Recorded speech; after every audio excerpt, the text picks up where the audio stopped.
Samantala, hindi na magkasya sa evacuation center ang libo-libong residente ng San Mateo, Rizal na kinailangan lumikas dahil sa baha.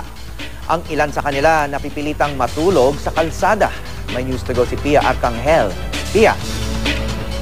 Hawi, siksikan na nga sa mga evacuation centers sa San Mateo, Rizal, kabilang na yung covered court sa Barangay Banaba, kung saan humigit kumulang 3,000 pamilya ang nagsisiksikan, kaya ang iba ay tila ba hindi na magkasya. At dito na nga sa tapat ng isang hardware at electronics shop, naghanap ng sarili nilang evacuation center. Nagpaalam daw sila sa may-ari, Hawi, kung pwede sila mag-set up ng kanilang mga gamit dito. At total, dahil wala rin naman daw pasok at sarado yung kanilang shop, pinayagan sila na may-ari.